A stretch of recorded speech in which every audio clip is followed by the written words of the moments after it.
साल 1947 देश आज़ादी की दहलीज पर खड़ा था।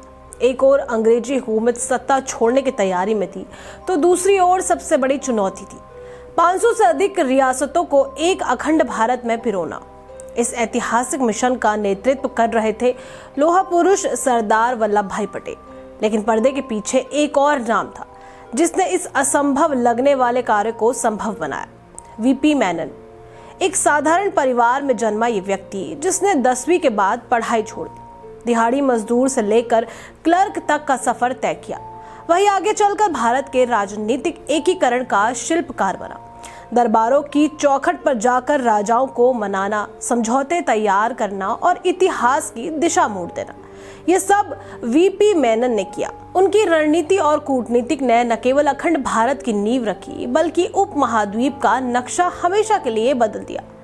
आज जब हम एक मजबूत और एकजुट भारत की बात करते हैं, तो क्या हम उस गुमनाम नायक को याद करते हैं जिसके हस्ताक्षर विलय के हर दस्तावेज पर दर्ज है? ये कहानी है उसी अनदेखे नायक वीपी मेनन की, जिनके बिना भारत के एकीकरण की गाथा अधूरी है।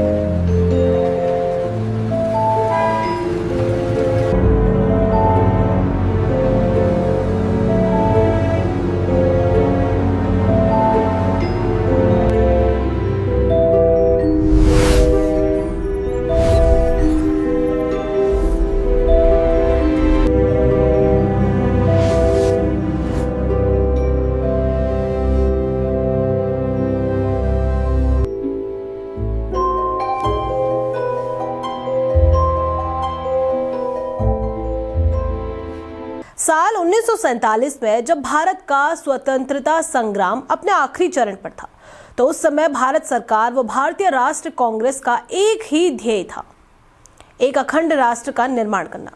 इसे पूरा करने के लिए जून 1947 में डिपार्टमेंट ऑफ स्टेट की स्थापना की गई और इसका नेतृत्व दो अहम व्यक्तियों के हाथ में सौंपा गया। पहले वो निडर नेता जो भारत के पहले उप प्रधानमंत्री बने, सरदार वल्लभ भाई पटेल, और दूसरे थे पटेल के करीबी सहयोगी वीपी मेनन, जिनका नाम आज के राजनीतिक इतिहास में मानो कहीं गुम हो गया है। वैसे तो पटेल ने ही तत्कालीन भारतीय राजाओं को अपनी रियासत एक राष्ट्र में विलय करने के लिए मनाने की योजना पर काम किया था, पर जिस व्यक्ति ने जमीनी स्तर पर इस योजना को अंजाम दिया वो थे मेनन। एक दरबार से दूसरे दरबार जाना, राजाओं के सामने प्रस्ताव रखना व समझौता करवाना, ये सब मेनन ने किया। ये काम बहुत मुश्किल था, पर अपनी कुशलता से वे रियासतों को ले पाने में सफल रहे। एक बार तो गुस्से में एक राजा ने उनके सर पर बंदूक रखकर उन्हें जान से मारने की धमकी दे दी थी। मेनन के साहसी कार्य व उनके अनुभव की झलक उनके द्वारा लिखी गई किताब the story of integration of the Indian states में मिलती है, जिसे भारत के राजनीतिक एकीकरण पर सबसे विस्तृत काम माना जाता है। वापल्ला पंगुनी मेनन का जन्म केरल के ओटापालम के छोटे से गांव पन्ना मन्ना में 30 सितंबर 1893 को हुआ था। उनके पिता के स्कूल के प्रधानाचार्य थे और मेनन अपने 12 भाई बहनों में सबसे बड़े थे। इतने बड़े परिवार को चलाना आसान नहीं था और इसीलिए उनका परिवार हमेशा आर्थिक तंगी में रहता था। मेनन छोटे ही थे जब एक बार उन्होंने अपने पिता को संसाधनों की कमी के चलते अपने बच्चों को एक अच्छा जीवन ना दे पाने के अफसोस के बारे में बात करते सुना। अपने पिता के संघर्ष ने उनको अंदर से झकझोर दिया। 10वीं कक्षा तक की पढ़ाई पूरी करने के बाद उन्होंने अपनी शिक्षा पर विराम लगाया और काम करने की ठानी। कम उम्र में ही वे नौकरी की तलाश में घर से निकल गए ताकि अपने पिता के कंधों से जिम्मेदारियों का बोझ कम कर पाए। दिहाड़ी मजदूरी से लेकर कोयले की खदान में काम करने तक और कूली से लेकर असफल कॉटन ब्रोकर तक उन्होंने हर तरह का छोटा मोटा काम किया। मेनन हमेशा आगे बढ़ने वाले इंसान थे और जल्द ही उन्होंने बेंगलुरु की तंबाकू कंपनी में क्लर्क टाइपिस्ट की नौकरी पकड़ ली। अंग्रेजी भाषा पर उनकी पकड़ अच्छी थी, तो साथ ही वे हर एक परिस्थिति को समझने व उससे निपटने की क्षमता भी रखते थे। कुछ समय बाद सरकारी नौकरी की तलाश में वे शिमला चले गए। यहाँ आकर 1929 में गृह कार्यालय में उन्हें क्लर्क टाइपिस्ट की नौकरी मिल गई। उनकी टाइपिंग की स्पीड अच्छी थी, साथ ही उनकी टाइपिंग में गलतियां भी नहीं होती थी। इस कारण जल्द ही उन्होंने ब्रिटिश अफसरों के बीच अपनी जगह बना ली। सेंसिटिव रिफॉर्म डिपार्टमेंट में स्थानांतरित होने के बाद वे भारत के सबसे लंबे समय तक वाइसरॉय रहे। लॉर्ड लिनलिथगो के विश्वास पात्र बन गए। मेनन के पास बहुत सी महत्वपूर्ण जानकारियां होती थी और साथ ही कई फैसलों पर उनसे सलाह ली जाती थी। लिथगो की इंग्लैंड की कई आधिकारिक यात्राओं में मेनन साथ जाया करते थे और इस तरह से वहां के राउंड टेबल कॉन्फ्रेंस में हिस्सा लेने वाले वे एकमात्र भारतीय अधिकारी थे। बाद में उन्होंने रिफॉर्मर्स कमिश्नर सर हावथॉर्न का डिप्टी नियुक्त किया गया। लुईस से लेकर लॉर्ड वावेल तक कई वाइसरॉय के साथ उन्होंने काम किया और वे सभी भारत की हर स्थिति से संबंधित मेनन के ज्ञान से प्रभावित रहे। 1946 में मेनन को भारत के आखिरी वाइसरॉय लॉर्ड माउंटबेटन का राजनीतिक रिफॉर्म कमिश्नर नियुक्त किया गया। उस समय स्वतंत्रता संग्राम अपने चरम पर था और अंग्रेज भारत को आजाद करने के लिए सहमत हो गए थे। अंग्रेजों द्वारा सत्ता भारतीय सरकार को सौंपने की रणनीति बनाने का दायित्व मेनन को दिया गया। इतिहासकार कॉलिंस व लापियरे ने मेनन के काम और अर्धरात्रि से मिली आजादी में उनके योगदान पर प्रकाश डाला। इसके बाद जो हुआ वो प्रशासनिक इतिहास में शायद सबसे तेज गति से हुए बदलावों में से एक होगा। 1947 तक मेनन वाइसरॉय स्टाफ के उच्चतम पदों में से एक पर पहुंच गए थे, जहां पहले उन्होंने माउंटबेटन का विश्वास और फिर उनका स्नेह जीत लिया। मेनन की परपोती नारायणी बसु ने द वायर के लिए अपने लेख में लिखा है कि किस तरह मेनन की योजना ने एक स्वतंत्र भारत को जन्म दिया, जिससे कि महाद्वीप और विश्व का नक्शा हमेशा के लिए बदल गया। माउंटबेटन की मूल योजना भारतीय महाद्वीप को 2 भागों में बांटने की नहीं थी, बल्कि इसे दर्जन भर से अधिक में बांटा जाने वाला था। हर एक प्रांत को अलग होने का अधिकार मिलता और हर एक रियासत को अगर वो चाहते तो स्वतंत्र होने का हक था। इस विखंडन, टकराव और अव्यवस्था के प्रस्ताव पर जब माउंटबेटन को नेहरू के गुस्से का सामना करना पड़ा तो उनके पास अपने संवैधानिक सलाहकार को बुलाने के अलावा कोई विकल्प नहीं था। मेनन ने उनके गेस्ट हाउस में बैठकर एक वैकल्पिक योजना तैयार की, वो भी मात्र 6 घंटे में। 1947 में कुछ समय के लिए मेनन राज्य मंत्रालय के सचिव बने, जिसकी अध्यक्षता सरदार वल्लभ भाई पटेल कर रहे थे।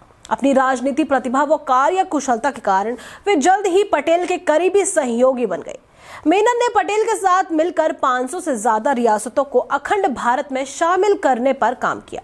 राज्याभिषेक की प्रक्रिया की जटिलता को दर्शाने वाली घटनाओं में से एक घटना जोधपुर के युवा महाराजा के साथ बातचीत करने का उनका प्रयास था। लॉर्ड माउंटबेटन के साथ दरबार में आए मेनन को शासक से भारतीय गणराज्य में विलय के एक अस्थायी समझौते पर हस्ताक्षर कराने का काम सौंपा गया था। लॉर्ड माउंटबेटन बाहर चले गए थे और मेनन को महाराजा के साथ छोड़ गए थे, जिन्होंने तुरंत एक फाउंटेन पेन निकालकर दस्तावेज पर हस्ताक्षर कर दिए। मेनन को यह जानकर घोर आश्चर्य हुआ कि वो कलम सिर्फ एक कलम नहीं थी।